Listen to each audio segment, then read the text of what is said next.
Well, good afternoon, everybody. Just while I sort of fiddle a wee bit in the background here, as you have to do with all this modern technology, just going to say welcome to folk who are watching as we start to run up our Cambridge Bibles event with Amanda Taylor. Good afternoon, Amanda. Good afternoon, Andrew, and everybody listening. Good to see you. Just waiting for the feed to stabilize, and there'll no doubt be some folk joining us. So thank you very much to those who have jumped on already, and there'll be other folk joining us as well, I'm sure. Just before we click the button to go live, Amanda was just asking me about the tower in the background. So that is actually the tower where the Glow Centre is. So the Glow Centre, where the Glow Bookshop is situated, is in the Dale North Church, the old Dale North Church in Motherwell. And it's got a beautiful tower on it, which is a landmark all the way from Hamilton. We'll talk about Hamilton in a moment, but it can be seen for miles. So this beautiful tower, and it's also quite unusual. The church building here was built, I believe, just before the Great War in sort of 1910 or so, and it's actually modelled. Can you see the dome here? Oh, so it's yes. actually, yes, so it's actually modelled on the Hagia Sophia in Istanbul. Oh, I've been there. Have you? Right. Yeah. Well, maybe not quite as grand as that, but probably not as hot. And possibly not as hot. No, definitely not. Not today, anyway. Not in a wet day in May in Motherwell. So that's part of the centre. It's the most eye-catching part. I have to tell you that the Glow Bookshop is housed in a building of architectural merit, circa probably 1974. Basically, it's second-hand temporary classrooms, which have been temporary since 1979 or 1980 or something like that on the centre here. So we sit sort of somewhere across here to the right. And if it does start raining very heavily, you'll actually hear the rain beating on the roof, and also the drips into all the buckets that we've got around and about as well. So we're in a slightly different quality of building in the bookshop. So anyway, there we go. I think so far things are going all right. Hopefully we're going to get a thumbs up from somebody to say that they can hear us and see us okay on their Facebook page. And what we're going to do is just carry on with our events in just a few moments. But Amanda, first of all, it is wet and miserable in Motherwell today. What's it like where you are? It's overcast and it's quite chilly. Not much sunshine today, unfortunately. Right. Okay. So it's a typical UK spring weather. And whereabouts are you speaking to us from? I'm actually in the Bible department at the Cambridge University Press headquarters in Cambridge, which is situated about 1.5 miles from the city centre, quite near the railway station. And this that you can see in the background is the Bible department where we work.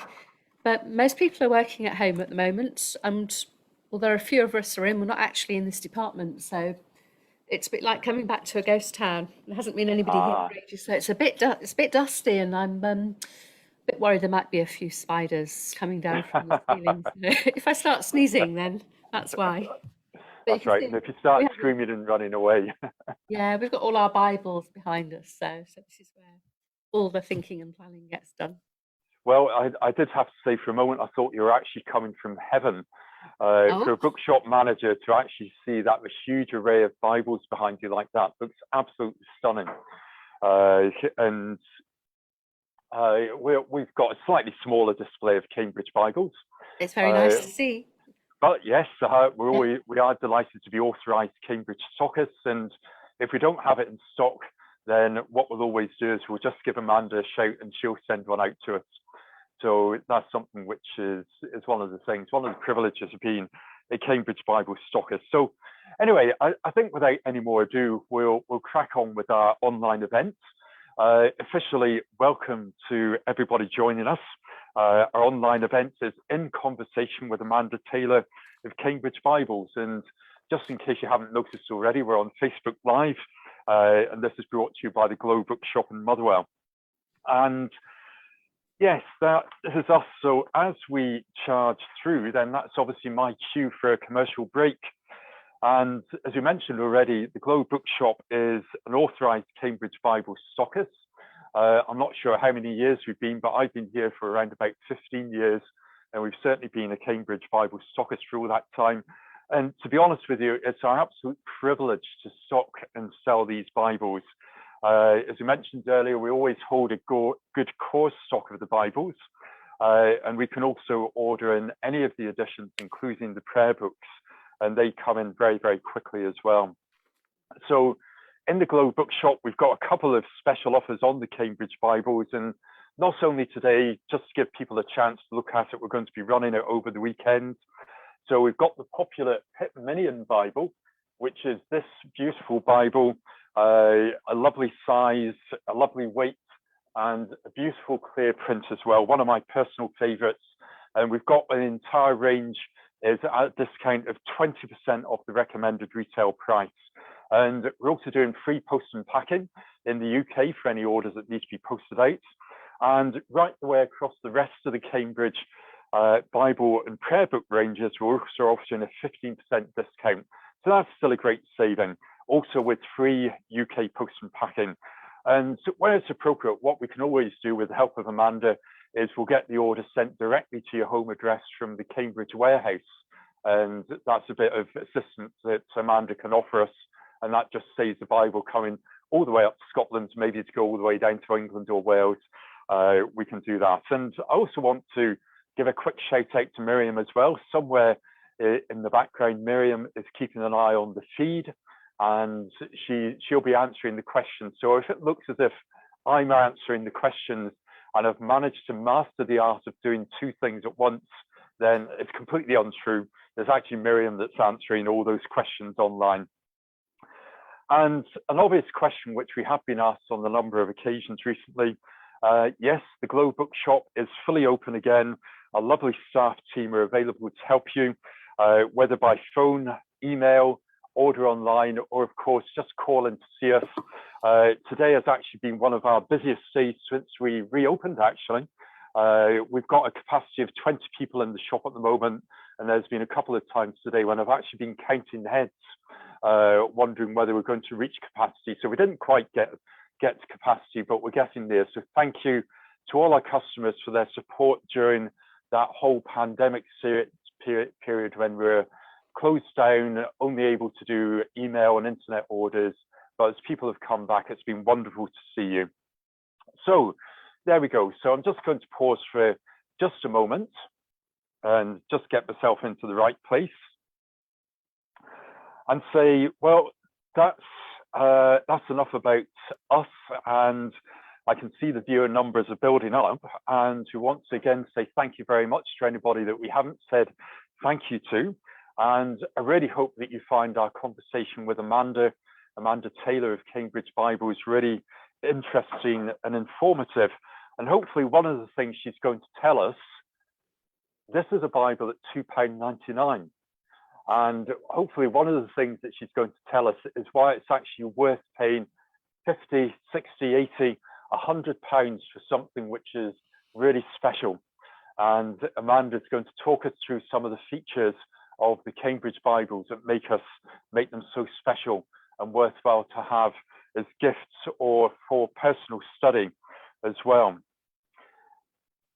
I've had the privilege of working in Christian bookshops for around about 15 years, and one of the aspects of the job that I enjoy most is selling Bibles. And it certainly is a product that people need to see and they need to feel to get an idea whether the print is right for them, whether the weight is right for them, and just to get a sense of whether this is a Bible that they can either give to somebody as a gift or whether they can personally read it, and it's something that's going to enhance their own Bible reading.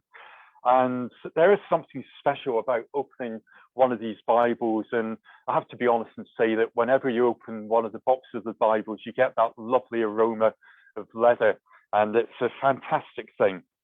But one of the other things I want to make clear as well is that for us in the Christian book trade, the Bible is more than just a product that we sell to somebody who happens to have money. We want to make clear that the Bible is a product that is life-changing. It changes people's lives. And most of you will be aware of these words, which are spoken at a coronation service. They're spoken when our present Queen was crowned. And these words are said actually by the moderator of the Church of Scotland: to keep your majesty ever mindful of the law and the gospel of God as a rule for the whole life and the government of Christian princes, we present you with this book, the Bible, the most valuable thing that this world affords. Here is wisdom. Here is the royal law. Here are the lively oracles of God.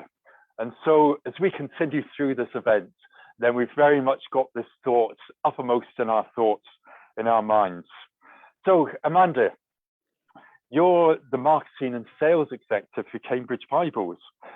Can you tell us something about your route to that particular job?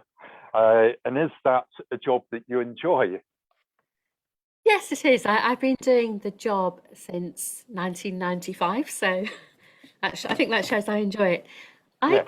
I grew up always enjoying books. I think my family had trouble getting me to get away from my books. So, you know, I used to nip over to the library and I was reading all the time. And I was growing up in a vicarage family. So there were a lot of Christian books and Bibles around as well. And I went on to study English and theology at university. And then I had a number of jobs in publishing and marketing using the English. And then when I saw the job for a marketing assistant for the Bibles at Cambridge University Press, I thought, oh, I could use the theology part of my degree as well, and applied for the job. And that was in 1995, and I'm still here. Right, excellent. And obviously it's a job you enjoy. I love being part of that story of communicating the word of God to people, but also being part of an ancient Cambridge institution. It brings the two things together. Yes, absolutely. And as a retailer, one of the things I was looking at was the fact that you're obviously speaking from the Bible department, but also Cambridge Bibles have their own bookshop. Just tell us briefly something about that. Oh, yeah. Well, it's opened for us in 1992, but it's actually been around since 1581. Wow. When it was run by somebody called William Scarlett. And the first university printer was just over the road at the Senate House, where they used to sell the theses written by the academics. So I think it's the oldest book-selling site in the country and possibly in the world. Wow. And, you know, we have a copy of nearly every book that we publish. So every Cambridge book in print is there. So not just Bibles and theology books, but astrophysics, history, English language teaching, law, medicine, the lots. Oh, well, that's definitely ambition to get down there now that lockdown is starting to ease and we're allowed to cross the border into England again. So looking forward to getting there. And yes, I mean, obviously looking forward to getting to the Cambridge Bookshop at some point in the future. But one of the other things that I would mention as well is that the Cambridge Bible's website is actually really, really excellent. It's got a huge amount of helpful information about the various Bible translations they publish and also the various formats that we're going to chat about today. And so yes, that's great. And I think you were just about to show us one of your catalogues there. The Bible's catalogue, yes. Yes, that's right. And I've also got mine here as well. Fantastic. It is actually. It's an excellent product. It's an excellent item, and I found that really helpful. You know, I came into Christian retailing without any background, so that Cambridge Bible catalogue. It's not just a selling tool, but the background information that is in there is actually absolutely remarkable. So you'll either be pleased or the staff weren't so pleased to hear that. Usually if I have a new member of staff or volunteer, they get sent for a tea break with a copy of this to have a look through, and then we start asking them questions on it. So that's the way things go.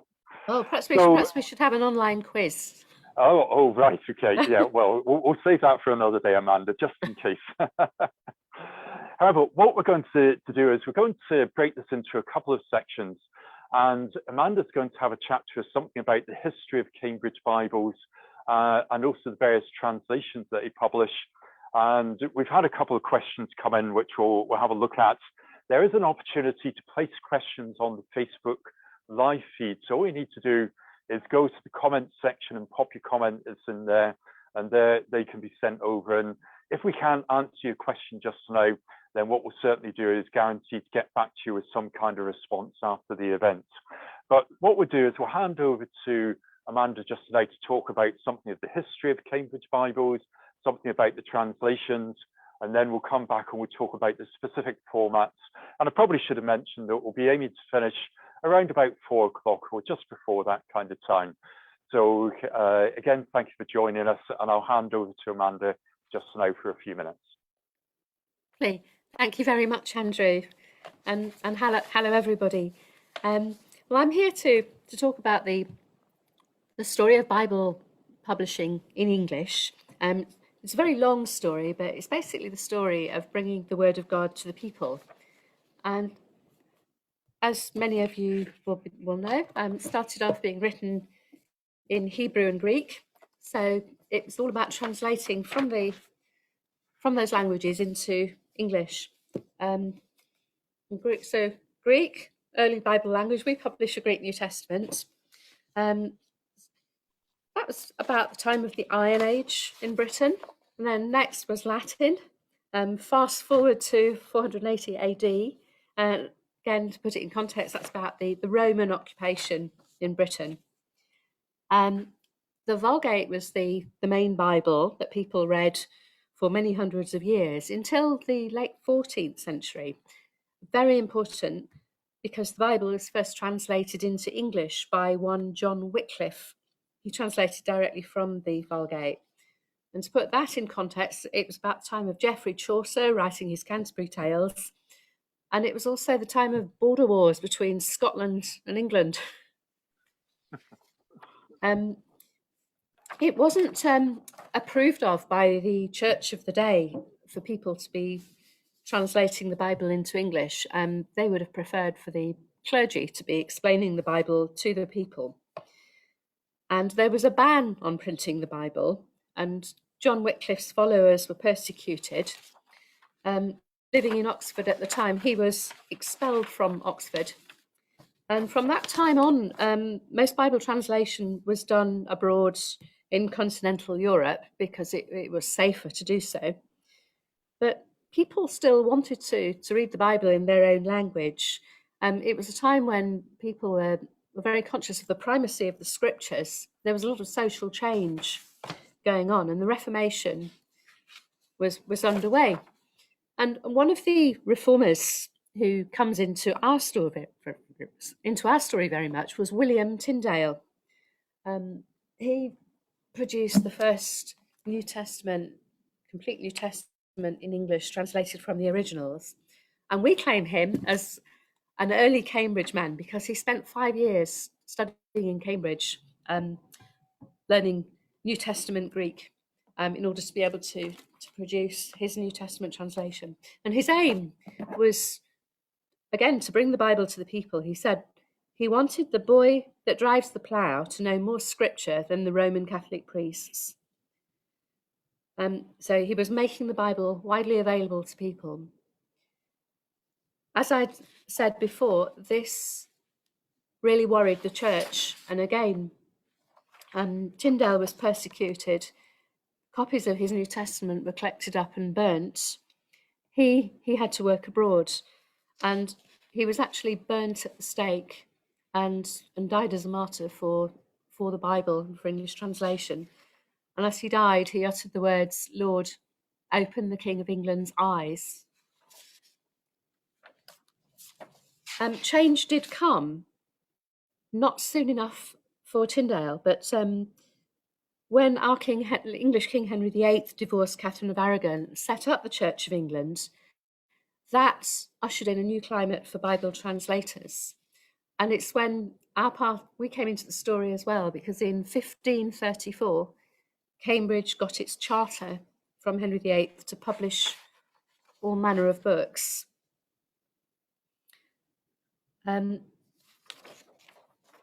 first The first edition of the Bible which we published was the Geneva Bible, which first came out in 1560.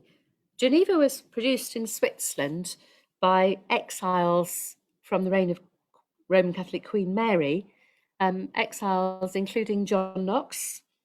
And the Geneva was the first Bible to be published in Scotland, and it was addressed to the Brethren of England, Scotland and Ireland, and dedicated to the English Queen Elizabeth and the Scots King James, and it was adopted by the Scottish Kirk as its common book for use in churches. As I say, it was our first Bible publication. Cambridge published it in 1591, and we have a little replica here of the edition which we produced back in 1591. That was a special edition that we did for a centenary. So it was unusual in being quite small, a Bible that people could use as a personal one. I don't think you'll be able to read it on the screen. It's very tiny print. Wouldn't go down well with people today. But Geneva was very popular with the Puritans. The establishment preferred different Bibles, so there wasn't much uniformity. There was the Bishop's Bible, which was read by the learned people, the Geneva read by the people. So again, lots of different Bibles around. We're now on the cusp of another big landmark in Bible history, because Queen Elizabeth of England died in 1603 and was succeeded by King James VI of Scotland and first of England. Well, James wasn't happy with the lack of uniformity. He wanted people to be reading the same Bible, and also wanted to make his mark on the Church of England. So he set up translation committees, 50 translators picked from the most learned people in the countries at the time. There were 2 companies in Cambridge, 2 in London and 2 in Oxford. And in Cambridge, our people worked on the Psalms and Proverbs and the Apocrypha. And the King James Version was in the common language of the day, although it sounds old-fashioned and traditional now. It was in the language used in 17th century England, and the translators had the same aim as William Tyndale, to make the Bible accessible to everybody. It is known for its magnificent prose, and there's many familiar phrases in the King James Bible which have come from Tyndale and are still very much part of our language today. You know, phrases like "a man after my own heart," "filthy lucre," very much part of our language today.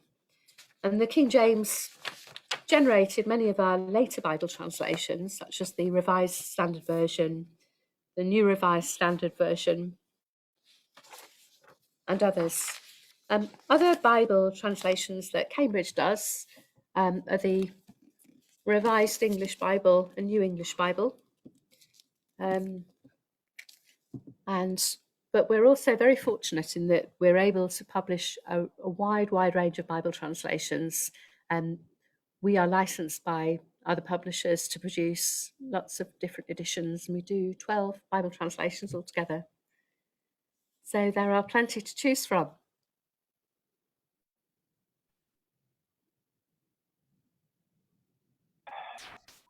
Excellent. Thank you very much for that brief fly through there. Just change the view a wee bit there. And yes, I mean, that's one of the things which, you know, from a retailer's point of view is quite unusual, Amanda, because generally what we tend to do is we have a publisher does a Bible translation. So in the UK, Hod of Faith do the New International, but so how does Cambridge Bibles get to do these 12 different translations? Do you have to go to the Bible translators, or do they come to you? How does that work? Sometimes they come to us, but mostly we would go to them. It's run by our publishing manager, Abigail Walkington. Right. So usually it involves a lot of negotiation, because modern translations of the Bible are in copyright to the people who produce them, which is a fact that not everybody's aware of, but they are. So if, for example, we want to do a Pip Minion Bible in a particular translation, such as the NIV, we need to go to the owners of those rights, Hodder and Zondervan, and talk to them about it. So it can be pretty complex, and there's sometimes restrictions on what we can do, such as you can sell this in the UK, but you can't sell it in the US, or you can only do it in leather. We don't want you doing a paperback, because that then might compete with something that they're doing themselves. So, we can't always do exactly what we want, but we take pride in the fact that we've got that market niche where the people that the owners of the translations often come to if they want a really high quality binding of their translation. Yes, absolutely, and that has to be. And from our point of view, in the retail, it's actually really helpful because, again, what we tend to find is people are looking for a style of Bible. And again, we mentioned the Pip Minion, but that's because that's available in 5 different translations. That answers the question for us is when people say, have you got this Bible in this translation? In Cambridge is actually one of the very, very few publishers when we can actually do that and show that to people. Another, and again, this question is from me working in the retail. How long does it take? I mean, for instance, we've got the new Topaz Bible here, which is an absolutely super Bible, beautiful Bible, top quality. How long does that take to get from somebody in your office saying, let's do a new Bible, to actually getting one onto the shelves in the shop? How long does that process take? Does it take sort of 3 or 4 weeks, or? No, it can take a few years. There's a lot of different processes. So, just looking at something, I've got my Topaz here as well. There's a lot of different processes, so there's the design, the printing, and then the small jobs like putting the head and tail bands in and inserting ribbons. Yes. And a lot of the processes are done by hand rather than by machine. So, for example, to get this gold edging on a Bible, it actually means somebody is spraying it by hand with the higher quality edition. Really? Yeah. So there's lots of different processes, and there's not many companies that can do this type of work. So we use a few specialists to do it, and again that takes time. It's been particularly difficult over the last few years because our main supplier is based in northern Italy, and we know northern Italy had even bigger problems than we've had in the UK. So it's been challenging during the pandemic time, especially. Of course, yes, that's right, and presumably that sort of maybe moved your publishing schedules back a wee bit. Yeah, and it's difficult to travel. You can't travel and see production jobs online or have meetings. It's all on the Zoom. That's right. So presumably, like most businesses these days, it's got quite a significant international element to it. Yes, absolutely. We use a company called Lego, based in northern Italy a lot, and Youngblood in the Netherlands. Yes, yeah. So, and obviously one of the things you're doing is seeking out printers that will actually produce something that reflects the Cambridge ethos of Banu.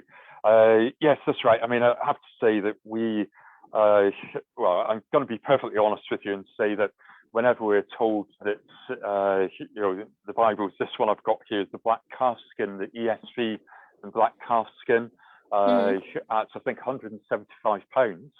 So it's not cheap, but on the other hand, as soon as we got this in, and like we do, we sort of fell on it and opened it up. It was just like, wow, this is, it's such a beautiful thing with that slipcase, so that's well worth the effort that you go to. But I didn't realize it would be as long as 2 years it would take to get that into the shop. So that's actually very helpful. So I think the next thing we're going to move on to is you're going to try and explain some of the different formats of the Cambridge Bibles and the different features that they represent. Yeah, certainly. Excellent. Well, we aim to cover all the bases by having Bibles in lots of different shapes and sizes, as well as all the different translations. So we have Bibles ranging from small pocket editions. Like this is our King James Version Transetto Bible. Little New Testament here, Revised English Bible. Actually, this is a church quite near you. Some of you might recognise this. It's Cramon Kirk, just down the road. Yes, yeah. That's a lovely spot. My daughter, when she was a student in Edinburgh, she actually had a flat. In fact, just after she had a flat in Cramond. So I was going to say we could probably have thrown a stone, but you're probably not allowed to throw stones anywhere near churches, are you? No, but yes, I don't think so. No, I don't think so. But no, that's a particularly nice addition. Yeah. So there's the little ones like that, and then there's large Bibles like the Topaz, and I have a very large one just behind me, which I'm not going to lift up. I don't know if you can see here. We have a Lecton Bible, which is used for reading the lesson from. Yes, that's right. There's a good range of Lecton Bibles, isn't there, in different translations? Yeah, we published the New Revised Standard Version, King James Version, and Revised English Bible. Yes. And the great thing with the NRSV and the REB is that the page numbers match between the Lecton Bible and the Pew Bibles. Yes. So when we're allowed to read from Pew Bibles in church again, then we can all be on the same page. That's right. We'll be good to go. Good. Excellent. Okay. Back over. Yeah, the other thing that varies a lot is the individual design. So we do a range of text Bibles and reference Bibles. So there are lots of variations in the design. For example, we do specialist Bibles, such as Bibles with wide margins, so that you can write your own notes in the margin. Have you got one on the shelf, Andrew? I might have one on my table if you haven't. Oh, fantastic, the NIV. Yeah. So they typically come with concordances and maps as well, and maybe some ruled paper for notes. We do one Bible edition, which is a single column, so it's got the text going right across the page. That's our Clarion Bible. So it reads just like an ordinary book.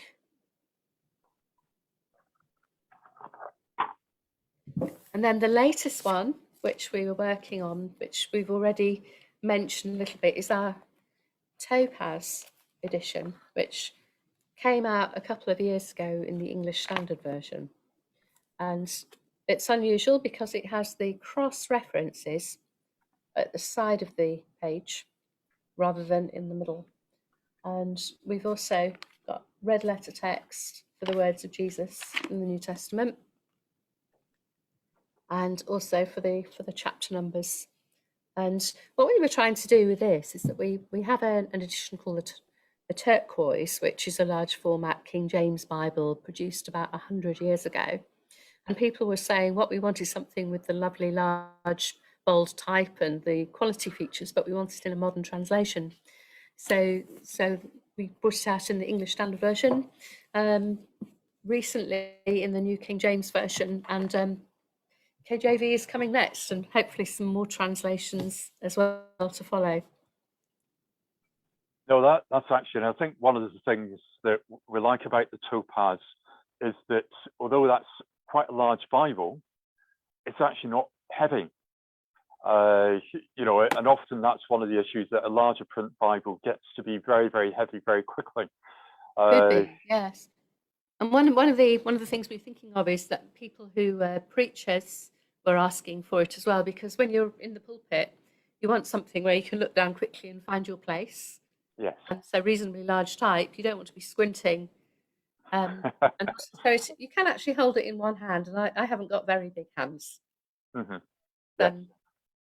That's right. Very graceful.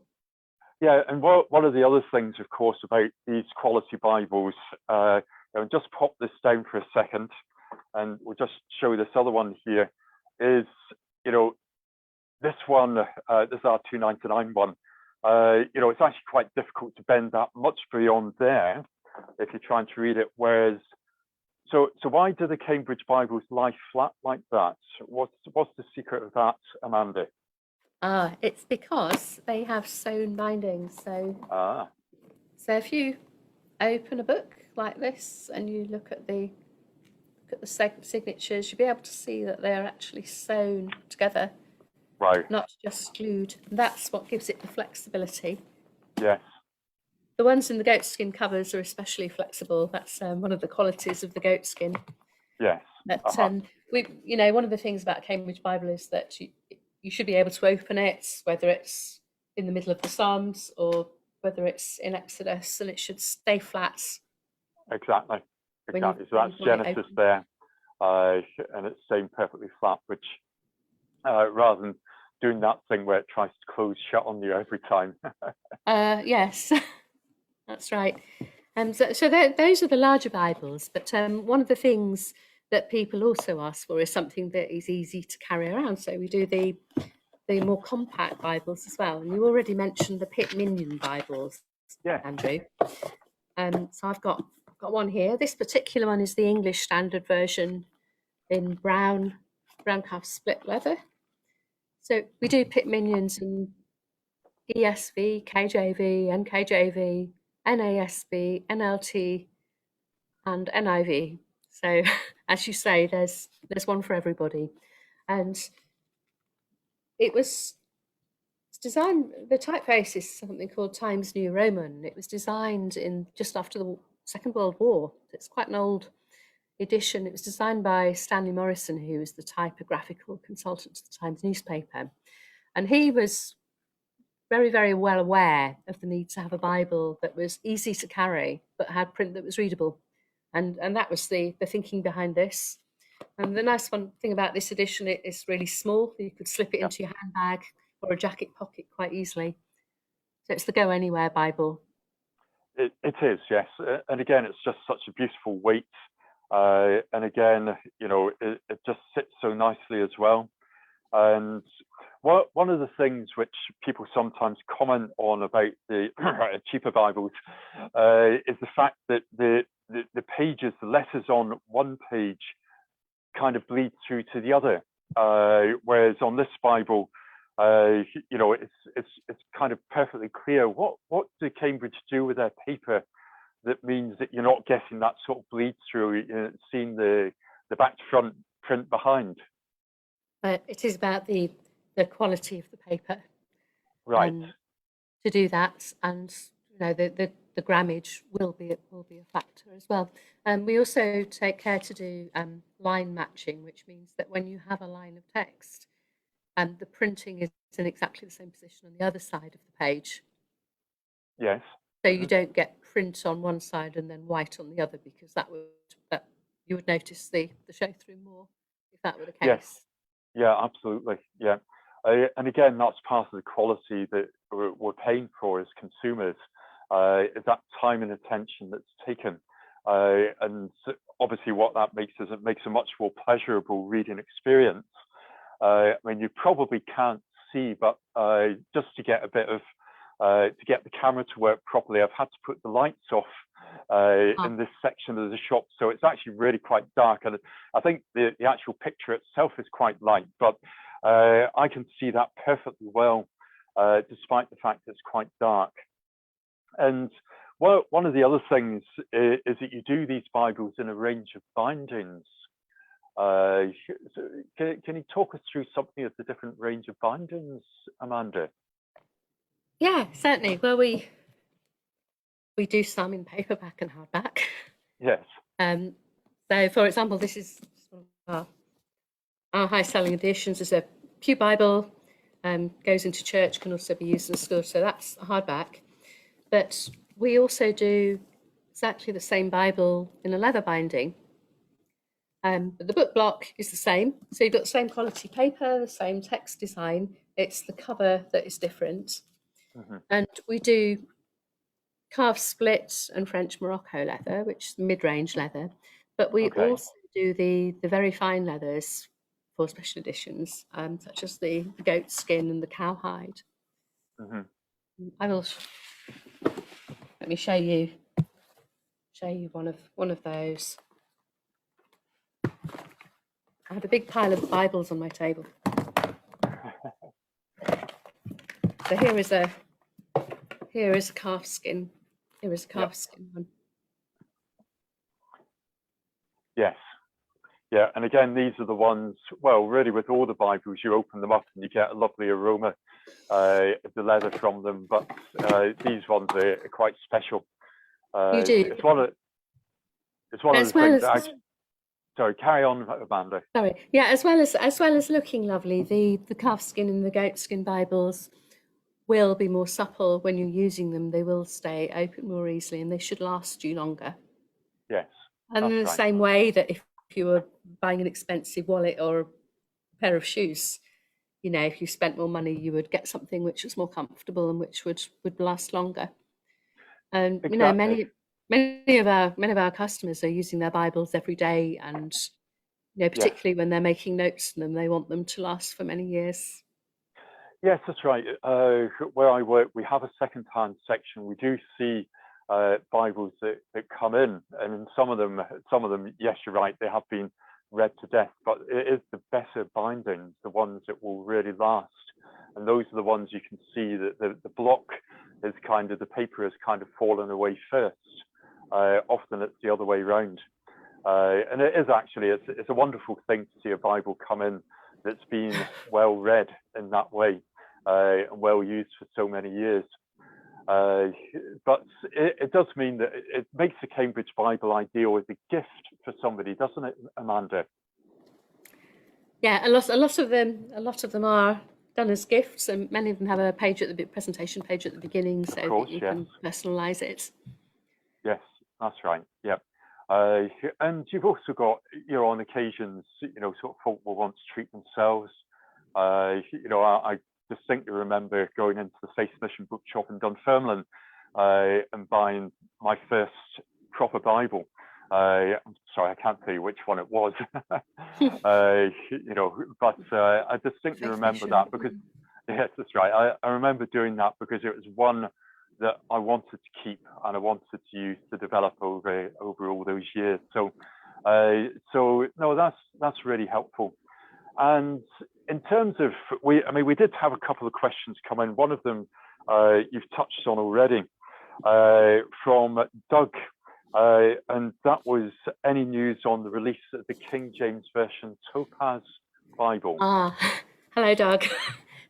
Thank you for the question. Well, we're working away really hard on the KJV Topaz because we know a lot of people are very keen to see it, and it will be published this year.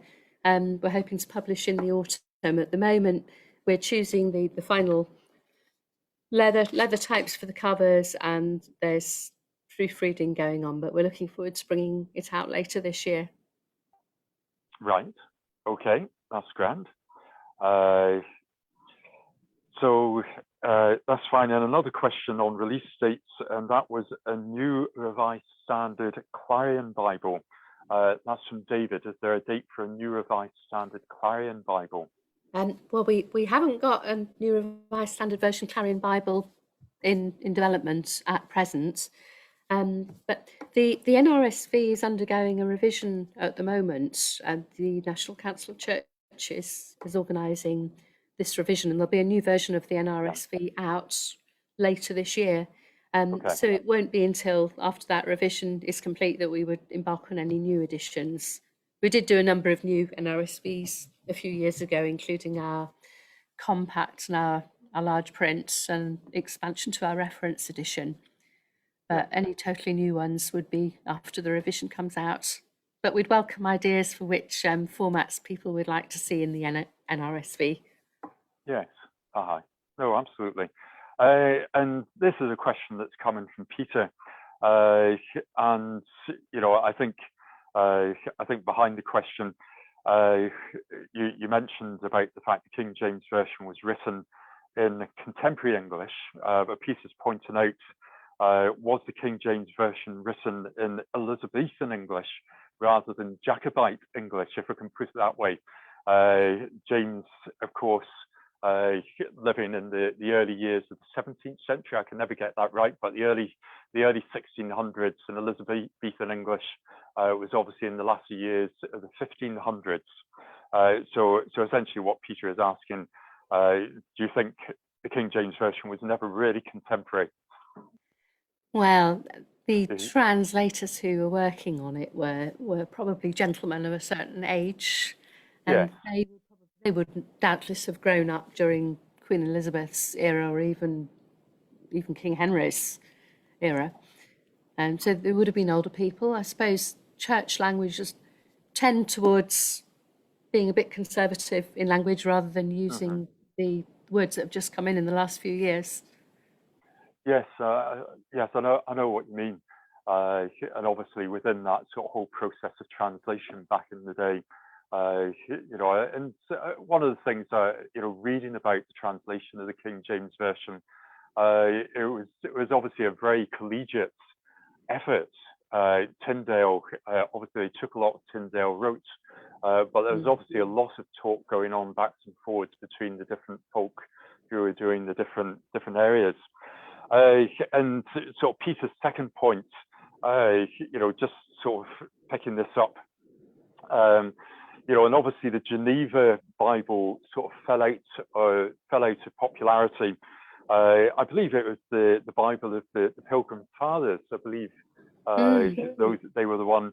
So I mean, just briefly, do you want to fill us in on some of the reasons why the Geneva Bible kind of dropped out of popularity? And why King James wanted a sort of slightly different version to the Geneva? Well, the Geneva was very popular for many years. I mean, it's first published in 1560, and it wasn't till, so that's 50 odd years before the King James even appears. Yeah. And for many years, in the early years of King James, the Geneva Bible was still one that was being used by people, even though King James was out there. But I think the Geneva was popular with Puritans, perhaps, and also some of the notes were considered quite radical at the time, and perhaps weren't that much in favour with King James and his emphasis on the divine right of kings. And as I was saying earlier, he had this wish to have uniformity within the church, to have people using the same edition, which is why he summoned the Hampton Court Conference, I think it was 1603, 1604, where he brought people together to do a new translation. It took about 8 or 9 years before it actually came into being. Yeah. Before the Bible actually came out. Yes, that's right. I think sometimes looking back on things, I think we sometimes assume there's Geneva and then there's King James. But I think it's probably true to say that the two of them actually ran in parallel for a long time. And yes, I think it's probably fair to say as well that the Geneva Bible was extremely popular in the States. The Bible of the Pilgrim Fathers and the early settlers in the States. So perhaps we can say that the Geneva Bible was responsible for the entire United States. It certainly has got a basis there. There's also another question just come through here. If you just bear with me a second, and I'll just bring this up. Sierra is asking, when is the new enlarged version of the Pip Minion coming out? It's supposed to be between the Pip Minion and the wide margin.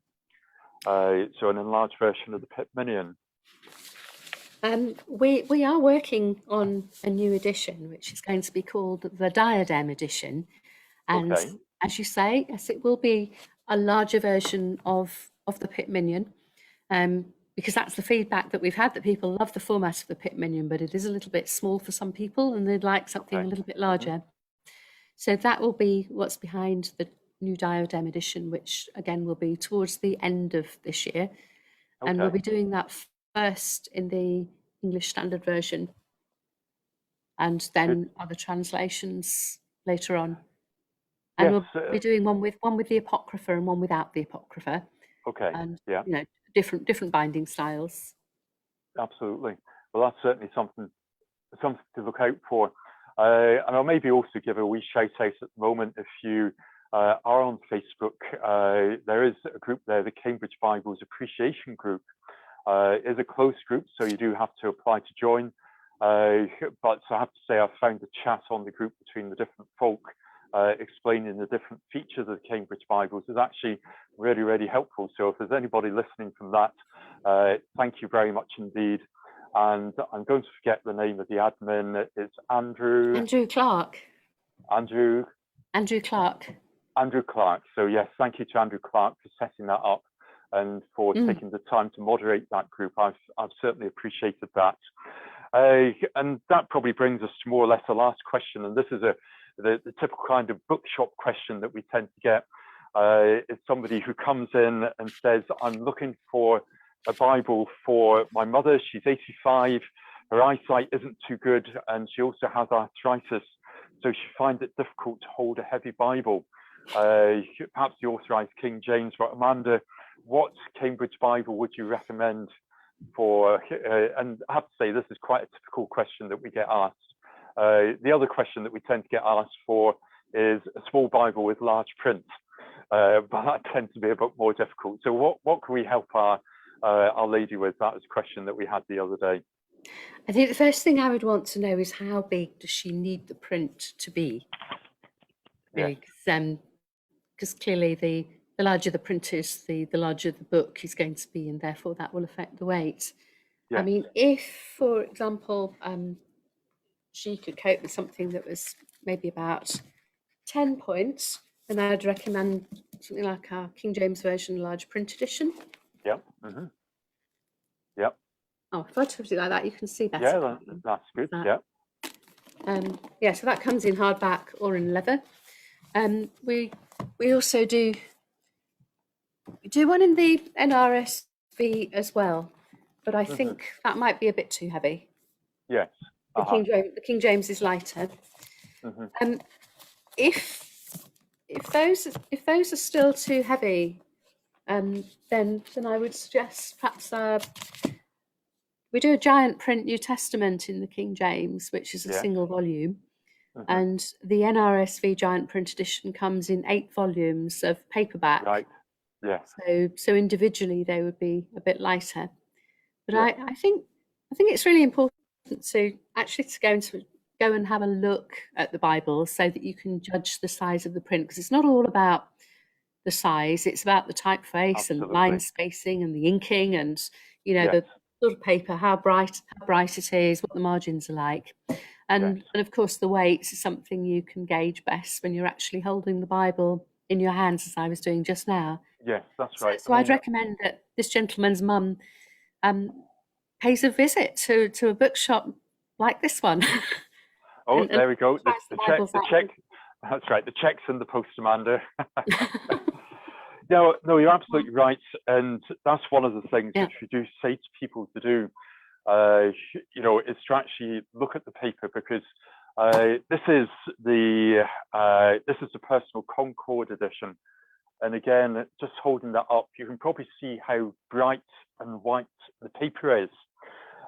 There's an American publisher whose name will remain nameless, who publish a translation whose name will also remain nameless. But we always find that it's quite a grey print on quite a yellow paper.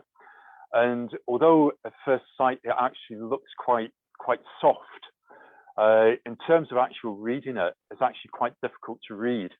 And it gets quite wearing on the eye. Whereas this, although it's by no manner of means would you call this a large print, but actually really jumps off the page at you. And again, I can read that quite easily. And I know maybe you don't believe it, but it's actually really quite dark in this corner of the shop at the moment where I'm writing from. So that is, as Amanda says, that's one of the advantages of a Christian bookshop, is that you can actually go in and you can look and you can feel. And I can't speak for other Christian bookshops, but one of the services which we would certainly offer is the ability to take 2 or 3. This particular customer who came, unfortunately their mum wasn't able to get out and about, so we'll be able to provide them with a number of Bibles to take away up to the house with suitable COVID precautions, etc. But we'll be able to do that in a way that they can actually look at the Bibles and see what's actually suitable. So Amanda, that's great. We're just running in towards the end of our time, and I want to say thank you very much to you and to everybody else for joining us. Amanda, your time is much appreciated. And I hope you don't mind me just jumping in here and making a wee plea to everybody to support their local Christian bookshop wherever you can. Like so many small businesses, Christian bookshops have really struggled through the various lockdowns, and they do need the support of their customers as they start to recover the business. So as they say, shop local, choose bookshops, and choose Christian bookshops whenever you can. And we'll also give a shout out for Cambridge Bibles and put a hashtag in front of that as well, because I think that's the trendy thing that you're meant to do these days. So, and just a quick reminder of our Glow Bookshop special offers on the Cambridge Bibles over this weekend. The Pip Minion Bibles, we've got at 20% off the recommended retail. And we're also doing free post and packing on any orders that need to be posted out. And across the rest of the Cambridge Bible and prayer book range, we're offering 15% discount. It's still a great savings. And if you would like further information on any of the Cambridge range, you're welcome to get in touch with us, whichever way is easiest for you. And do look out for other Facebook Live events from the Glow Bookshop. We'll be announcing more of these as time goes on. We are hoping to resume in-person events with a children's book launch on Thursday, the 10th of June. Watch out for details from that. So, Amanda, again, thank you very much indeed for your time this afternoon. Thank you for that glimpse of those wonderful Bibles behind you. And that's really appreciated. And so it's goodbye from Amanda. Goodbye, thank you very much. And it's goodbye from Andrew at the Glow Bookshop as well. Thank you for joining us. Good afternoon, and God bless you. Bye-bye now.